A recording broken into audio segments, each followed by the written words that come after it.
Muito bem, boa tarde a todos e todas. Mais um encontro do GPF. Hoje o texto foi eu quem escolhi, foi a minha vez, né? E ele é um ensaio publicado na Rebe Escolar em 2022, chamado Deslocando a Questão do Fundamento no Campo Curricular da Educação Física. A autora é a professora Glória Nádia Borges de Oliveira. Na época, era professora da Universidade do Estado da Bahia, mas atualmente ela é professora da Unicamp.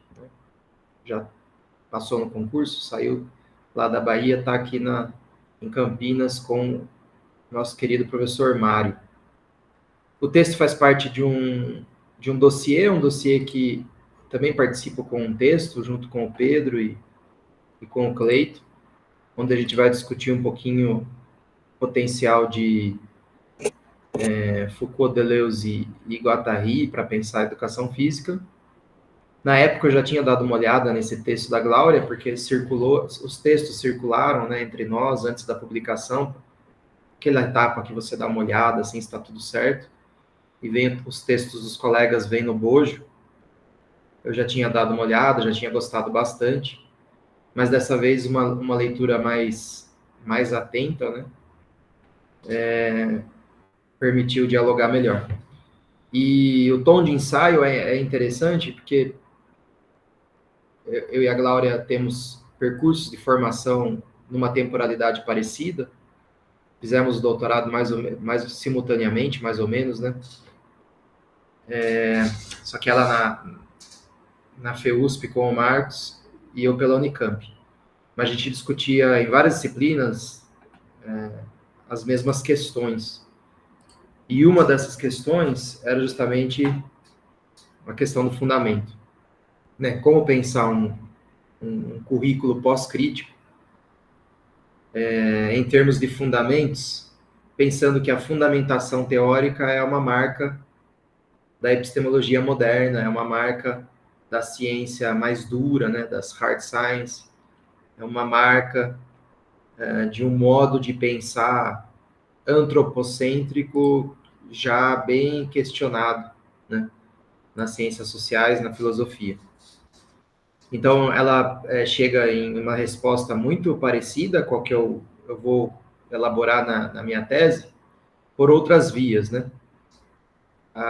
Dentro daquele guarda-chuva chamado, né, de teorias pós-estruturalistas ou pós-crítica, mas pensando ali ferramentas levemente diferentes. Ela vai trabalhar, por exemplo, com o conceito de dispositivo enquanto um aglutinador de certas ferramentas teóricas, né? Meio que o conceito de dispositivo traz, né, a filosofia Foucaultiana e um pouco da filosofia deleuziana para pensar a questão dos fundamentos. Então, é uma outra rede, para entrar aqui já no espírito do texto, é um outro novelo que ela cria dentro dessa imanência da pesquisadora para entender o que é uma educação física que se pretende pós-crítica, mas que não pode, então, ou não poderia, ao menos nos moldes tradicionais, recorrer a qualquer ideia que se aproxime de uma verdade fundamental, né, de um conceito, de um saber representacional que sustentaria um fazer pedagógico dentro de uma visão de controle científica moderna, o que permitiria, então, chegar a alguns resultados estáveis, né, algumas produções bem estabelecidas, programáveis, controláveis de toda sorte, né? Bom, a questão é que se você não trabalha direitinho esse problema que o pós-estruturalismo, que a filosofia da diferença, como eu prefiro, coloca, você pode acabar caindo numa ideia supérflua, numa ideia superficial, numa ideia inicial, numa ideia equivocada, de que qualquer coisa vale, né? E de que os professores vão dar aula, então, já que não tem fundamentação, baseados num certo espontaneísmo, né? Baseados ali num laissez-faire, né? Numa ideia de qualquer coisa tá boa, uma ideia de frouxidão. E não se trata disso, né? Aqui o que está se questionando, para, em certa medida, até recusar, é uma fundamentação conceitual rígida, imutável e universal. Né? Não está se refutando a necessidade de colocar em ação certas forças, objetivando atingir certas coisas.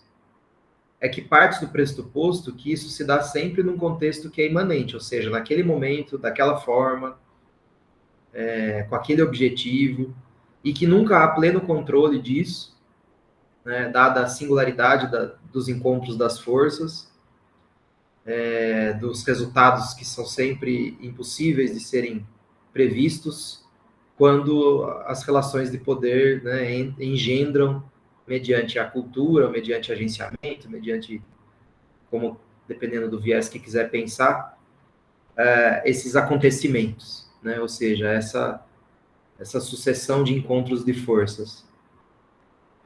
Bom, então o texto vai, primeiramente, trazer a discussão do fundamento, se apoiando, então, no conceito de dispositivo, para apresentar uma proposta de pensar o currículo a partir de uma rede, de uma teia, de um novelo, a partir dessa ideia de rizoma, né, que não está aqui, mas que é muito cara para o João Pedro, por exemplo, que já inclusive publicou textos falando sobre isso, mas também é uma imagem não arbórea, né, para ficar até na filosofia deleuziana clássica. Né? É curioso aqui que a Glória bebe muito mais em Foucault, então ela vai recorrer à ideia de dispositivo. Até porque o próprio Deleuze escreve um livro homenageando Foucault, né, post-mortem, para falar do Foucault como um cartógrafo. Né? E aí ele vai analisar a questão discursiva, claro, sempre criando um filho monstruoso, a la Deleuze, mas pensando primordialmente da maneira como o Foucault pensava. E é esse Deleuze que a Glória traz, né? E não o Deleuze do antiédipo ou de Mil Platôs, que o João Pedro gosta de mobilizar muito mais. Por isso que ela não trabalha com a ideia de rizoma, penso eu, né? Por isso que ela não cai nessa lugar comum até dos grupos de filosofia de inspiração deleuze-guattariana. Faz uma configuração que é muito própria, amadurecida, bem produzida, e ao final do texto vai tentar conectar essa discussão com o currículo cultural, não é?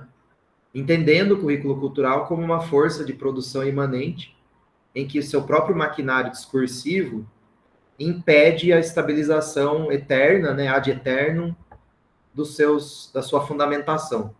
Ainda que a própria autora reconheça, e a gente sempre aponta isso, né, João, que existem as arborificações, existem ali as sedentarizações, né? E aí, ao final, eu gostaria até de fazer uma discussão sobre isso, levantar a bola aqui para um texto, quem sabe, mas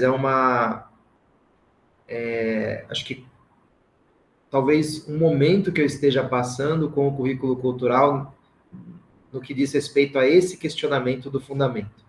Né? Indo lá já depois no final, né? Indo para além do texto. Né? Discutindo o que o texto nos provoca a pensar, mas que não está ali. Né? Bom, essa é a apresentação. Passo a bola, então, para quem quiser comentar aí as impressões do texto.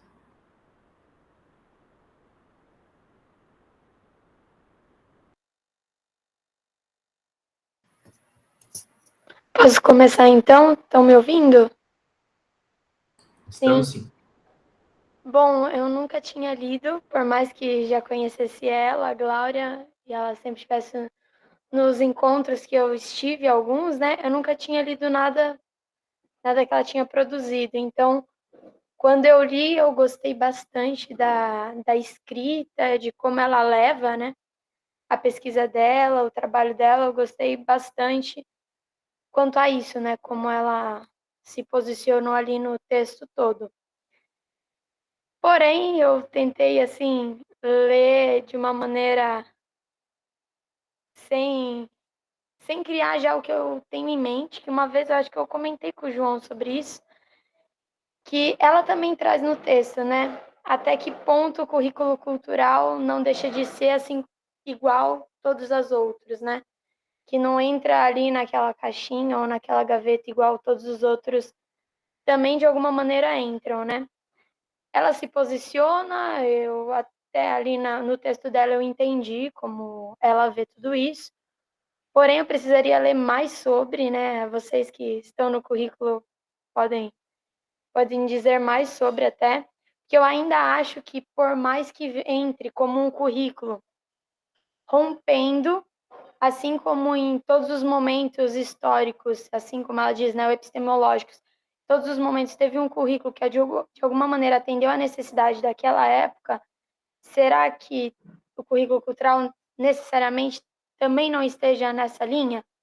Como ele rompe, como ele foge desse círculo, né? Então, eu tentei ler o texto sem pensar nessa ideia que eu já tinha assim um conflito comigo mesmo com relação a isso e sobre isso. Porém, eu não tenho conhecimento suficiente para bater o martelo, até porque tenho que conhecer mais, né, para entender o que vem a ser ele.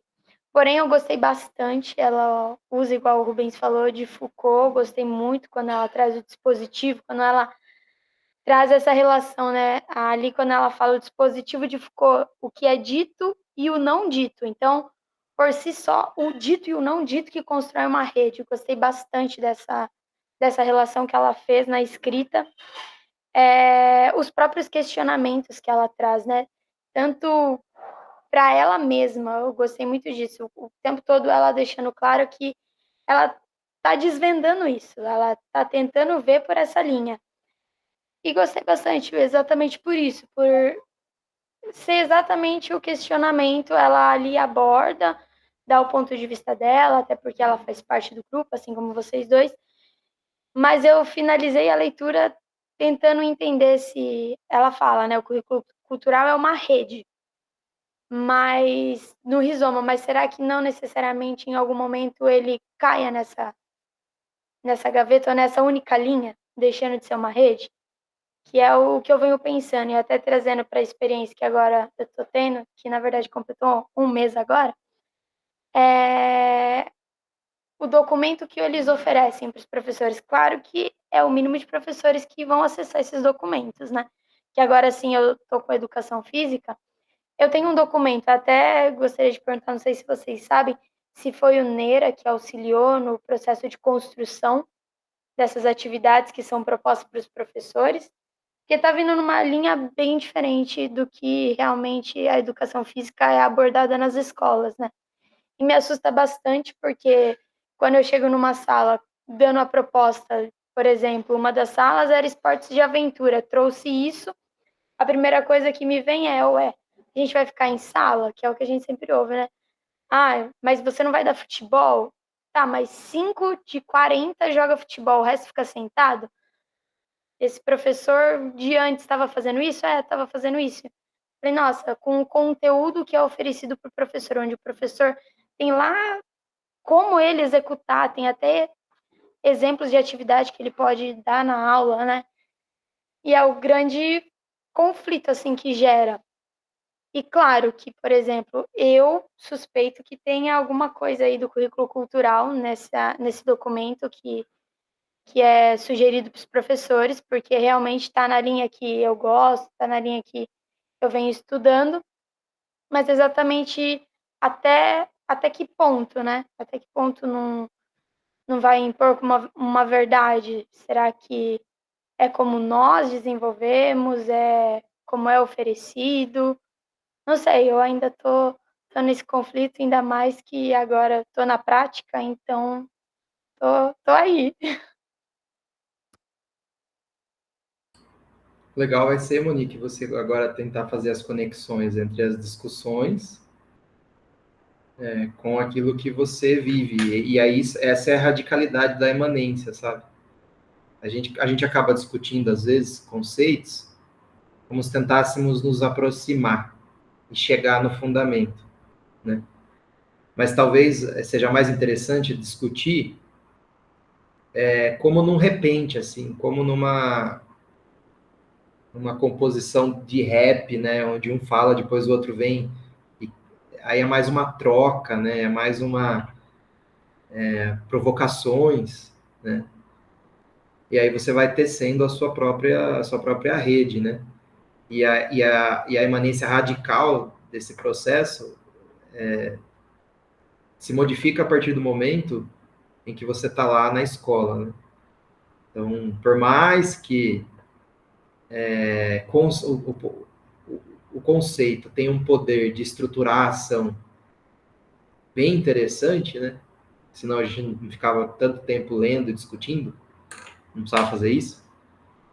Mas ele não dá conta de abstrair o que você vai viver e experienciar lá, né? Então vai ser interessante essa nova fase.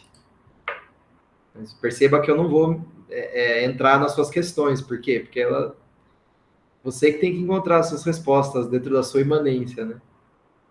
O máximo que a gente faz são trocas. Né? E aí o texto tem bastante a trocar com a gente, assim, ele dá algumas respostas para essas questões, para essas angústias suas. Se essas respostas lhe servem, aí é outro contexto. E como você vai se conectar com essas respostas também é outra coisa. Segue o barco aí. Viu? De que documento você está falando, Monique? Eu só não entendi isso daí. Então, o Estado, eles oferecem um documento que, na verdade, também vem um conflito com o meu pensamento. Por quê? São slides, e eu sei que a maioria dos professores que usam disso, eles só colocam lá no projetor e vai passando, né? Tipo assim, lê, ou só o professor lê, ou ele vai passando. Porém, eu vi como esses slides que o Estado oferece, para eu ver uma linha de pensamentos que eles estão seguindo, que eu posso seguir ou não.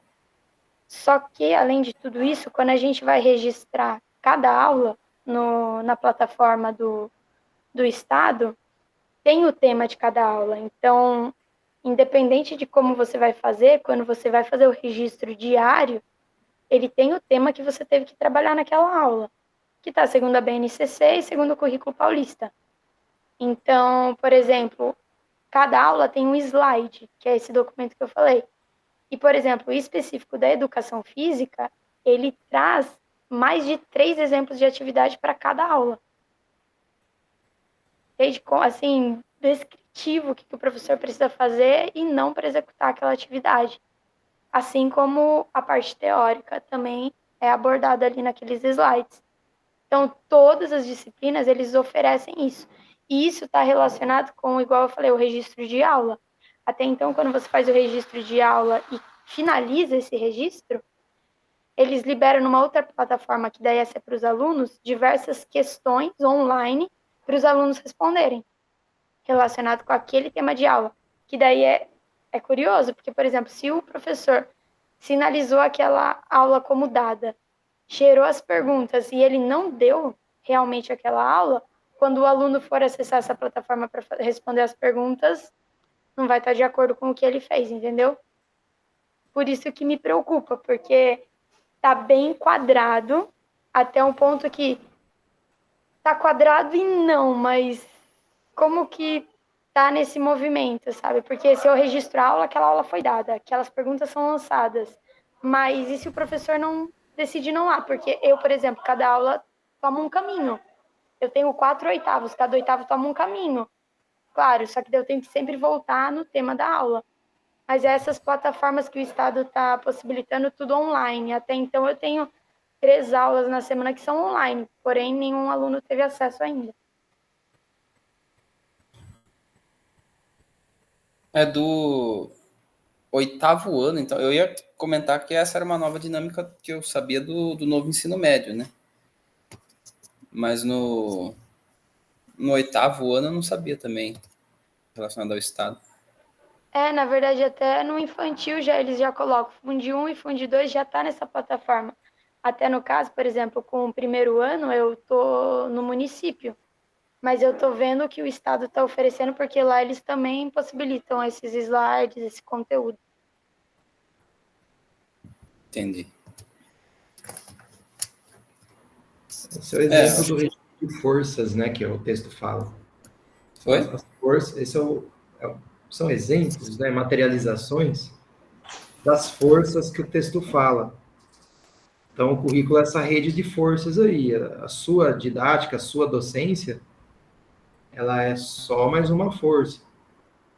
A concepção dos pais e mães, das pessoas ali na comunidade escolar é outra força. Aí tem uma força maior aí, que é a questão estatal, né, que tenta controlar, regulamentar o máximo que eles conseguirem. Quando o texto fala da imanência radical da produção curricular, né, o currículo enquanto um dispositivo de produção de identidades, está falando desses encontros aí, essa rede, que não passa só pela discussão teórica que nós estamos fazendo aqui. Né? Aí, como isso se resolve, daí é a radicalidade da imanência. Né? Porque isso sempre vai ser singular, sempre, ainda que seja possível falar um pouquinho de estabilização de forças. Né? Uhum. Só para terminar esse assunto, porque agora eu fiquei curioso. Por exemplo, no 8º ano do ensino médio, como é que é? Você recebe três opções possíveis a trabalhar e no final tem algumas questões que são que os alunos devem responder, ou é tipo, você pode usar ou não esse material, ou não? Funciona assim. Na verdade, com o pouco de contato que eu tenho, como eu estou em 3 escolas no estado, são diversos professores diferentes. Assim, alguns já estão há muitos anos, outros são novos. O que eu percebo, poucos utilizam realmente esse material. Mas o que acontece? O estado está com esse movimento, só que os alunos não estão aderindo, entendeu? Por exemplo, eu até agora, 1 mês, nenhum aluno acessou minhas aulas online, muito menos responderam as perguntas que o próprio sistema faz, ou seja, não é a gente. Quando eu seleciono lá, registrando quem esteve presente na aula, registrando o que eu dei em sala de aula, ele gera na plataforma do aluno automaticamente umas 2 perguntas de múltipla escolha sobre o assunto da aula. Só que daí é o que eu falei. Eu tô seguindo até porque é meu primeiro contato, tô tentando entender como que é isso. Mas, por exemplo, se eu selecionei lá, realmente essa foi a 10ª aula, com o tema, sei lá, esportes de rede, mas eu não passei isso, se o aluno acessa a plataforma, como que ele vai responder se foi uma aula que nem foi dada? É porque todo professor tem que fazer o registro de aula. Porque senão acusa para a diretora e a diretora vai pontuando para cada um. Só que, além disso, ele também possibilita o conteúdo para desenvolver naquela aula. E daí, como eu falei, o professor pode simplesmente jogar o slide lá e ficar passando, ou ele pode fazer igual eu estou fazendo tudo em mapa mental, em todas as disciplinas que eu estou dando, biologia, tudo é mapa mental, e é tudo, eu pergunto, eles me respondem para ir completando o mapa mental.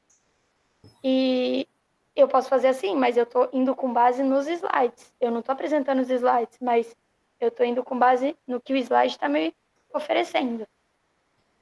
Se você quiser, depois eu até te mando, porque dá para baixar em PDF os slides. Depois eu te mostro o print da plataforma, as perguntas que eles liberam. Uhum. Até depois eu queria conhecer um pouquinho, né? Eu tô perguntando porque lá no GPF, lá em São Paulo, tá se discutindo, né? A questão do novo ensino médio e tal. E são discussões parecidas, né? E que até o momento acho que ninguém entendeu muito bem, né? Nem quem tá fora, nem quem tá dentro. E daí, como você comentou isso do 8º ano, também me chamou a atenção. Mas, enfim, eu acho que dinâmicas como essas, assim, né, no sentido de materiais prontos, né, e slides pré-preparados e habilidades a serem cumpridas, né, são dinâmicas aí que interferem, né, nessa noção de um currículo enquanto rede, né, de um currículo enquanto algo que se aproveita dos próprios acontecimentos, né, das aulas, e que exige uma docência ainda mais estratégica, né, nesse sentido. Então, para além do, sei lá, por exemplo, a pessoa que entende o currículo cultural como, né, interessante, coloca o currículo cultural em ação, além das estratégias que são necessárias para essas conexões, né, para essas extensões possíveis, ainda existem as estratégias necessárias para lidar com esses engessamentos, né, com a diminuição das velocidades ali que são propostas, né, os fins que são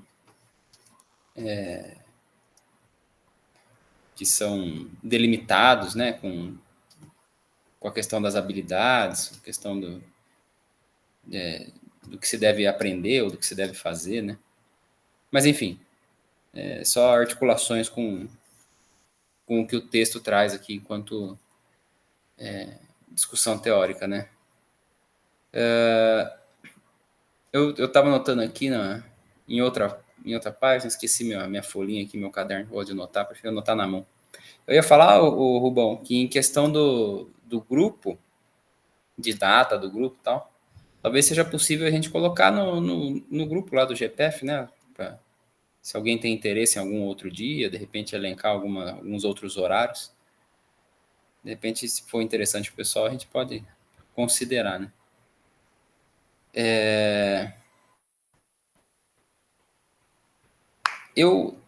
Algo que fica desse texto, né? Eu achei um texto bastante interessante e eu acho que ele aborda algo assim que também me interessa muito, mas que para mim ainda é ponto de dúvida, assim, sabe? Não tem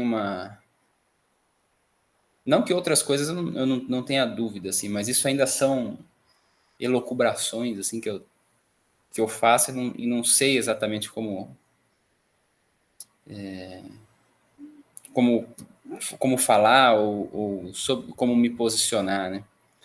Então, eu acho que quando se defende, né, a questão, quando se fala sobre a questão da fundamentação, né, eu acho que talvez esse seja um ponto aí, né, como a Monique comentou, seja um ponto importante, um dos, né, pontos importantes aí com a questão do rompimento em relação a outras perspectivas curriculares, né? Porque justamente essa não fundamentação, ela advém, né, talvez a gente possa chamar desse jeito, de uma aposta pós-crítica, né, de que os conceitos eles são ferramentas, né, que os conceitos são plásticos, que os conceitos são principalmente operáveis, né, dentro da imanência a que eles são colocados, que eles são testados, vamos dizer assim, né. Então, se de repente em outras perspectivas, né, o que acontece na prática é comparado a, a, aos conceitos, né, na perspectiva do currículo cultural, entendo eu, ou numa perspectiva pós-crítica, o conceito, ele, ao contrário, ele precisa funcionar naquela prática, né? E não fazer uma prática funcionar a partir de determinado conceito, né? Então, eu acho que um rompimento importante, né, com outros currículos ou outras perspectivas teóricas, né, está ligado a essa não fundamentação, se nós podemos dizer assim, né? A não fundamentação enquanto o entendimento de que não há transcendentalidade no conceito, na teoria, no conceito, na teoria, né, em alguma ideia, em alguma perspectiva, né? Então, nesse caso, essa não fundamentação, ao meu ver, estaria ligado a isso, né? Eu acho que o currículo cultural faz isso de maneira bastante interessante, né? Em outros momentos, essa questão de uma arborização, né, ou então de um lineareamento, não sei se posso dizer dessa maneira, em relação aos encaminhamentos pedagógicos, né? Eu acho que isso, em outros momentos, já foi um problema para mim, assim, já foi um problema maior, já foi um problema de pensamento no qual eu gostava de me concentrar, assim. Mas hoje eu acho que eu penso de forma diferente, sabe? Eu acho que não existe algum problema, né? Ou alguma problematização que seja frutífera, talvez, vamos dizer assim, com relação aos encaminhamentos ou como eles são propostos, né?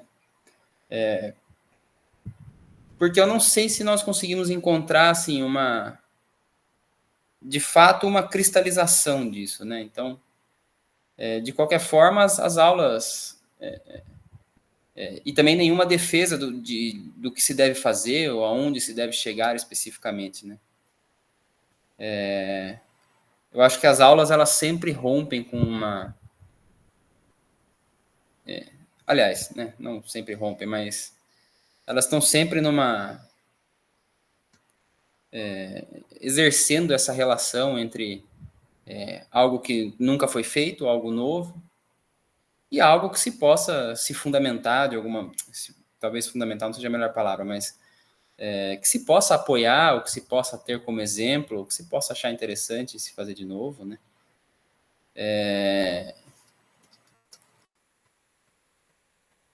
E eu acho que isso é justamente... Isso é uma discussão que eu trago na minha tese também. Eu acho que eu depois poderia aprofundar um pouco mais isso, né? Porque eu acho que de um olhar pós-crítico, né, não existem fundamentos transcendentais, né? Qualquer conceito, qualquer teoria é uma produção de determinadas forças contextuais, né? E aí eu defendo lá que a questão do currículo cultural, quando ele é colocado ao lado, por exemplo, de um currículo do Estado, né, como a Monique estava trazendo, o que diferencia um e o outro ali é o, entre aspas, né, foi o que conceito que eu encontrei ali, mas a diferença das velocidades, né, que se emprega aos agenciamentos que são propostos ali na prática dos professores e das professoras, né? E eu acho que o currículo cultural, o agenciamento currículo cultural permite uma maior velocidade, uma maior imprevisibilidade, né? Uma maior abertura aos fluxos, né? Enquanto outros talvez tenham essa essa velocidade diminuída por uma crença em determinada perspectiva teórica que vai chegar em que se deva fazer, ou que se vai chegar em algum lugar, etc, etc.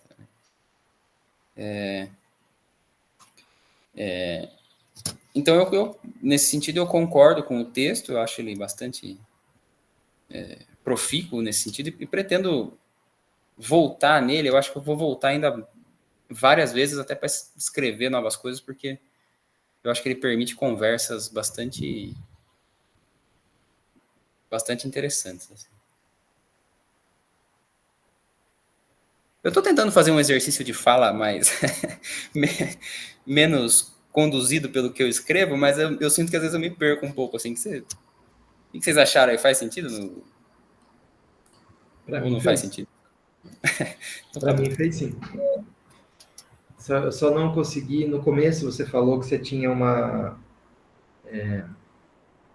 para você ainda era uma questão. Depois você falou que para você não é mais uma questão. Então, assim, eu fiquei um pouco confuso, assim, sabe? No começo você falou, discutir os fundamentos, ainda me falta clareza na discussão dos fundamentos. Depois, no determinado momento, você falou, hoje eu não me preocupo mais com a questão dos fundamentos. Então, me pareceu um pouco assim, do tipo, não encontrei uma resposta definitiva sobre isso, mas hoje não me parece algo importante a se pensar. É por aí? Não, hoje não me preocupa, porque a questão do fundamento, eu tenho essa... Quando eu leio, me remete a uma ideia de, poxa, será de fato que nós podemos traçar uma linha divisória, né, entre o currículo cultural e outros currículos, no sentido de, olha, o currículo cultural ele não tem uma perspectiva, um telos, ele não tem uma finalidade, ele não tem uma aposta na diferença, né, na democracia, enfim, nesse sentido. E aí, o que hoje eu acho que não me preocupa como me preocupava antes é a questão dos encaminhamentos, né? Na noção de que os encaminhamentos, eles, de alguma maneira, fariam a arborização do rizoma, entendeu? Como eu pensava anteriormente. Anteriormente eu tinha essa ideia, eu tinha essa noção. Mas hoje já não me preocupa mais da mesma maneira. Não acho que seja por aí. Justamente por causa da abertura, justamente por causa que eu acho que eu não encontrei algo que pudesse substanciar essa crença, assim, no sentido de, olha, está se agindo da mesma maneira, está se fazendo as mesmas coisas nas aulas, está se procurando a mesma finalidade, né, porque existem encaminhamentos didáticos, assim. Foi nesse sentido.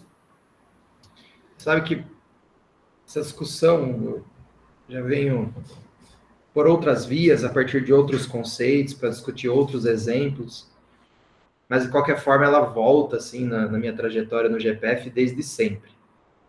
Porque ela remete muito à questão da linguagem também, né? Então você precisa de certa estabilidade na linguagem para ter comunicação. Entretanto, a linguagem não tem um fundamento em si, ela é sempre uma construção relacional mediada por forças. Mas se não tiver o mínimo de estabilidade, não tem comunicação nenhuma, zero. Mas a estabilidade, ela tem seus limites, ela tem ruídos. Toda comunicação tem ruídos. Não tem uma representação fiel que você consiga transmitir, a outra pessoa captura aquilo de maneira verdadeira, digamos assim. Por que eu acho que essa discussão se assemelha? Porque da mesma maneira que a linguagem não tem fundamentos, uma prática pedagógica também não tem fundamentos. Não tem fundamentos últimos e verdadeiros. Mas ela tem alguma estabilidade. Senão, não tem diálogo. Não é? Senão, não tem nem formação. Ainda que a ideia de formação ela seja problemática, né? Que eu até fiquei curioso, porque a Glória anuncia no texto que ela discute tanto formação na carreira dela quanto currículo cultural, e eu gostaria de ver um texto dela falando sobre formação, que ela deve até ter, né? Eu que não procurei. Mas fiquei curioso para saber. Porque as pessoas também, elas não se formam ad eterno, né? Elas não se acabam, elas estão em constante transformação identitária ou produção subjetiva. Mas se não tiver o mínimo de estabilidade, né, você não acorda do nada outra pessoa, né? Então, a linguagem moderna, tradicional, contemporânea, científica, ela remete àquilo que fica e permanece, às identidades, à estabilidade das coisas. Enquanto que a filosofia da diferença, ou pós-estruturalismo, nos provoca a olhar o que muda, né? As mudanças, as transformações, as diferenças, né? Aquilo que não é estável, o que não é representacional, o que não é identidade. Mas por que eu estou dizendo isso? Porque quando a gente fala que não tem fundamentos, concordando com o texto, não tem um fundamento final que faça o regimento de todas as práticas pedagógicas. Não existe o fundamento último da educação física e não existe o currículo cultural. Eu adoro esse exemplo, né? Nem o Mário e o Marcos concordam entre si. Quando eu cito o Mário e o Marcos, para pegar aí essa função autor, né? E também pegando essa coisa do, entre aspas, pais da coisa, né? Mas o próprio Marcos produz textos a partir do que os professores fazem ou do que os professores e professoras pesquisam. Então, ele não é também mais essa origem primária da coisa toda. Nunca foi, na verdade, porque quando se constrói a primeira ideia de um currículo cultural, já se faz isso a partir de vários textos, né? Já está lá presente o agenciamento ou o dispositivo de rede, para ficar aqui no texto, com o texto da Glória. A grande questão é que se não tiver um pouquinho de estabilidade, é caos, né? É caos. É caos absoluto. A questão como que o nosso olhar vai para a estabilidade ou para o caos? Eu gosto muito, né? Para minha tese, eu procurei uma resposta satisfatória também, assim como a Glória, para essa questão. E eu encontrei no filósofo francês, comentador de Deleuze, Foucault, etc., que é o David Lapujade, né? E o Lapujade vai falar dos movimentos aberrantes, ou seja, tem fundamento. Tudo tem fundamento. Se não tem fundamento, está solto, né? É caos. Mas a questão é que os fundamentos são provisórios. As superfícies são completamente assoladas pelas aberrações das quais elas não dão conta. Aberração aqui sem qualquer juízo de valor, pode ser bom, pode ser ruim. Quem vai imputar como algo benéfico, positivo ou como algo negativo é o olhar, né? É a perspectiva. Daí a relação política que o texto traz. Porque você só vai fazer essa valoração das necessidades aberrantes, das transformações das redes, mediante um contexto político, né?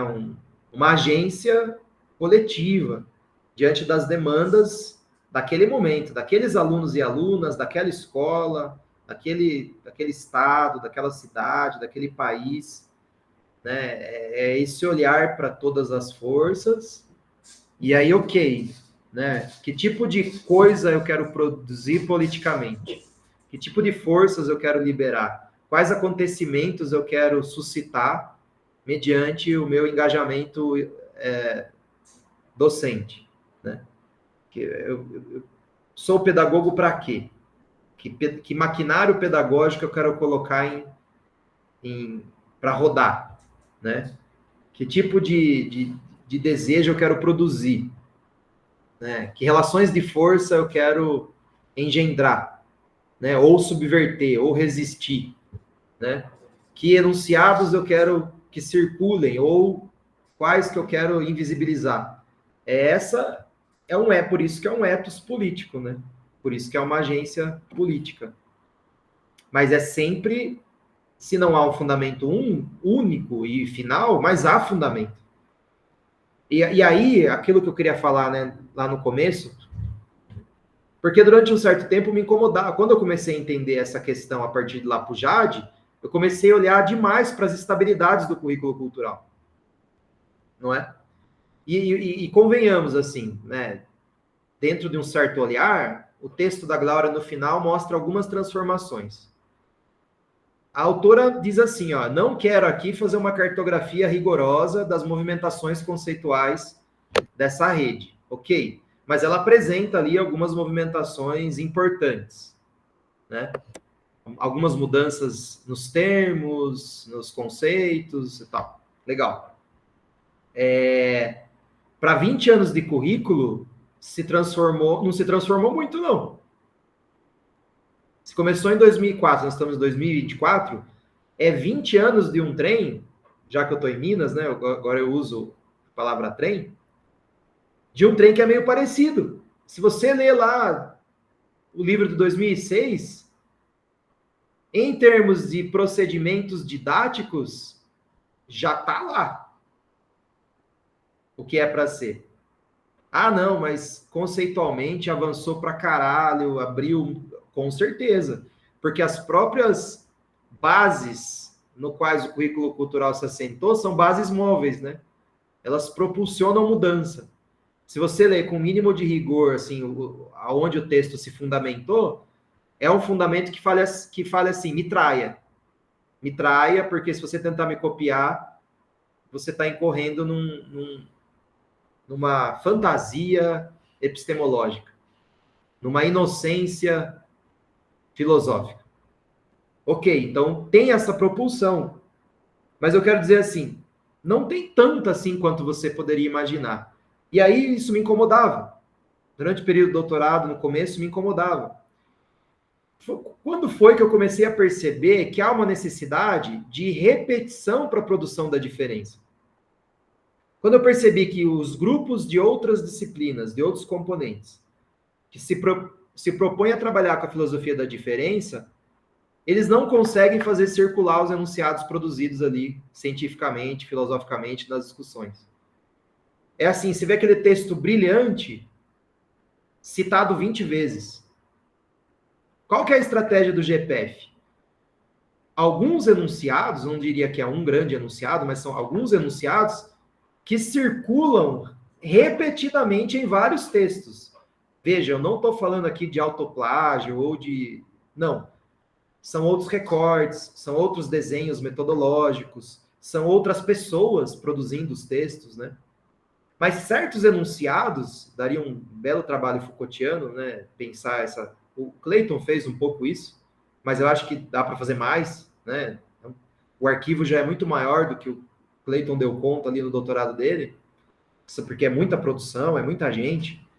Mas a questão é, alguns enunciados chaves continuam circulando, são os mesmos. Mas se assim não fosse, você jamais constituiria um grupo potente o suficiente para promover alterações imanentes, contextuais no chão da escola. Ou seja, precisa dessa repetição, precisa da participação em congresso, precisa de publicação em centenas de revistas, precisa de anos a fio, de uma repetição, uma reiterabilidade discursiva, para que você produza efeitos.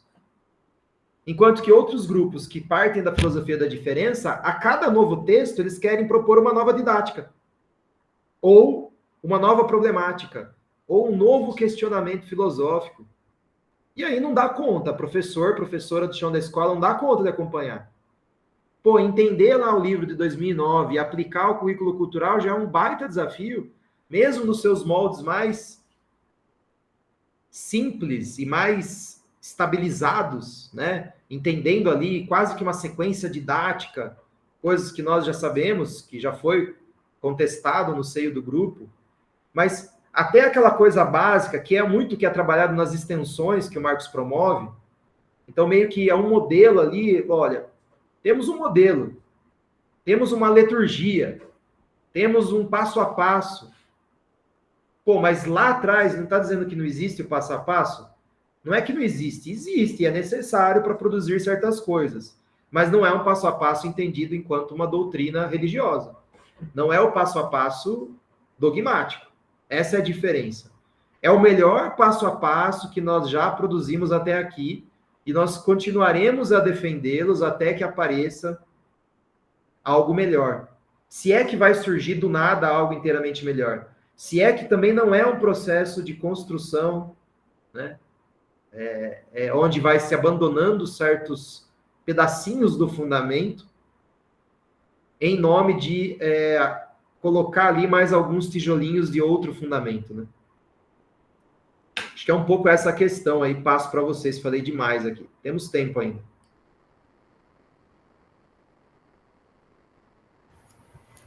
Eu acho que um problema para mim hoje, assim, falando epistemologicamente, né? Talvez esteja muito mais relacionado nas produções do currículo cultural com um movimento possivelmente estruturante dos significados, né?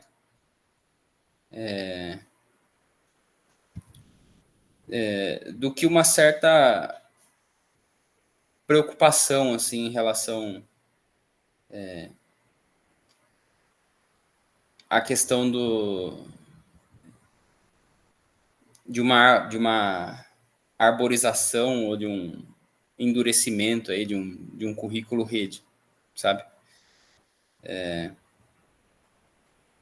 Porque eu acho que a postura pós-crítica ou uma postura pós-estruturalista, né, ela está justamente relacionada com o que eu tinha comentado, né? Com a questão do aproveitamento da imanência e do aproveitamento daquilo que se escreve ou daquilo que se põe em prática, né? Não tem essa divisão específica, mas só para a gente poder conversar aqui. Mas entendendo tudo isso, como o Rubão comentou, né? Tudo isso como provisório, entendendo tudo isso como bom, se não me atende aqui, eu vou pensar isso de outra maneira, né? Se o mapeamento aparentemente não está funcionando aqui de determinada maneira, eu vou pensar e vou fazer ele de outra maneira, né? E aí eu acho que o currículo cultural ele permite isso, né? Ele permite essa abertura, ele permite e incentiva isso, né?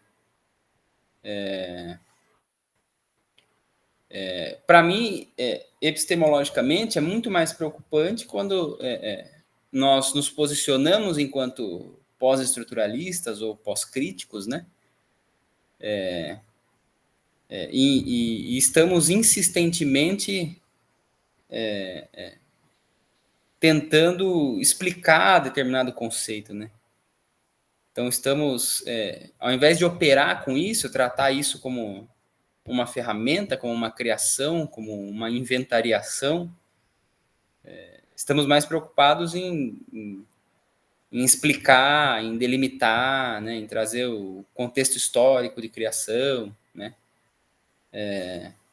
É algo que eu trago assim em outros grupos também, né? Então, mas de que maneira nós vamos operar com isso daqui, né? Como é que isso daqui está se arriscando a funcionar de determinada maneira, em determinado contexto, prática, né? Como é que você com um problema específico, se utiliza das ferramentas de uma maneira específica, né?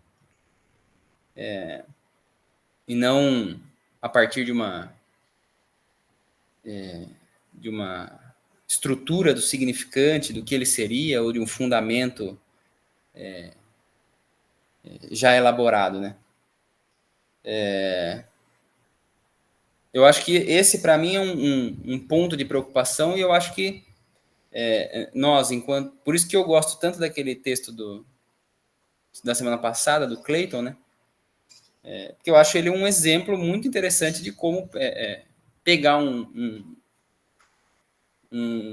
um conceito e transformar ele numa ferramenta para responder a um problema, né? Para escavar um problema, para demonstrar um problema, né? Esse é um ponto aí que hoje assim me chama a atenção, assim, mais do que uma possível arborização dos rizomas abertos, assim, né? Falando em questões teóricas, né? Porque eu acho que na prática, assim, né? Eu acho que na escola, eu acho que isso é mais radicalizado ainda, assim, né? Essa impossibilidade de uma estruturalização das coisas, porque as próprias forças lá, elas convergem convergem assim, né? As próprias forças fogem, as próprias forças desmontam, né? As próprias forças dão conta de abalar ali qualquer coisa que seja pretensamente fixa, né? Como um fundamento ou como uma perspectiva teórica.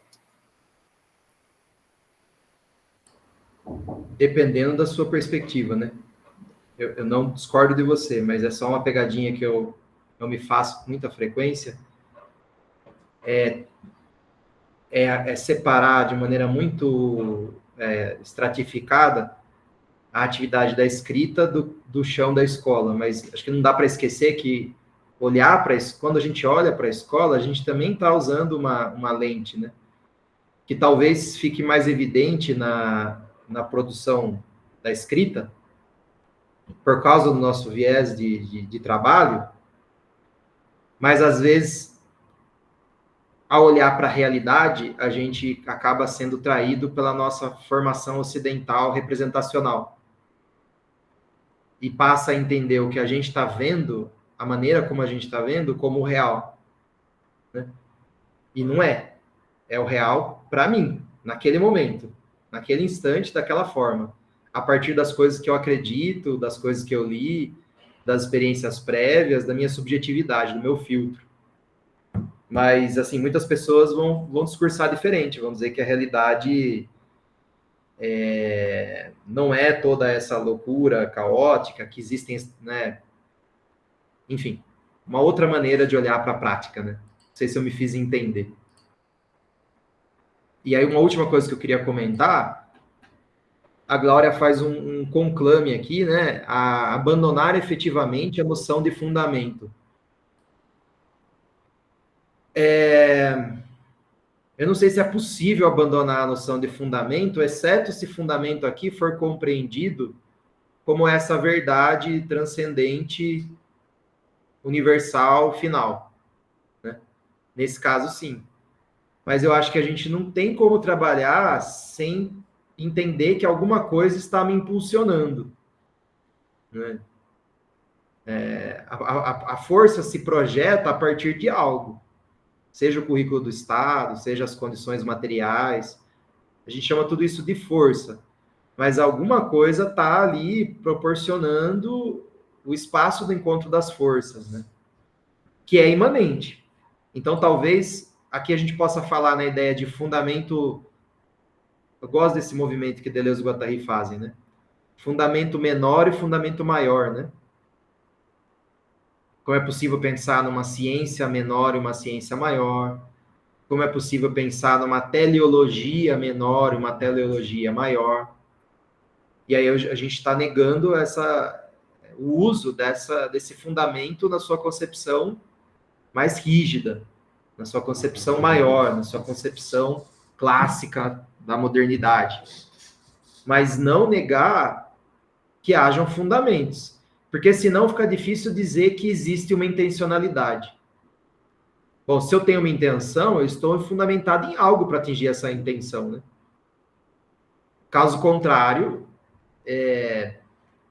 aí é puro caos. Aí sim é espontaneísmo, né? Mas talvez aqui seja também um limite de linguagem, e não somente uma discordância conceitual, digamos assim. Bom, da minha parte era isso, gente. Vocês têm algum comentário a mais para o texto? Eu acho que uma dificuldade é chamar isso de fundamento, né? Porque daí quando se refere a fundamento, na verdade é uma mesma palavra para descrever algo teoricamente transcendental e algo que poderia possivelmente ser imanente, né? De repente a gente pode chamar de, sei lá, fundamento nômade, alguma coisa nesse sentido, sabe? Ter uma fundamentação nômade, para diferenciar essa ideia de um fundamento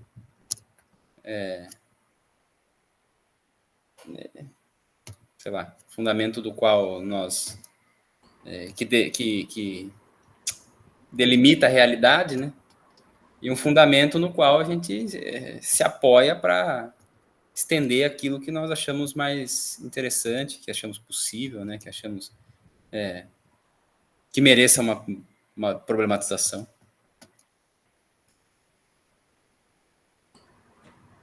Monique?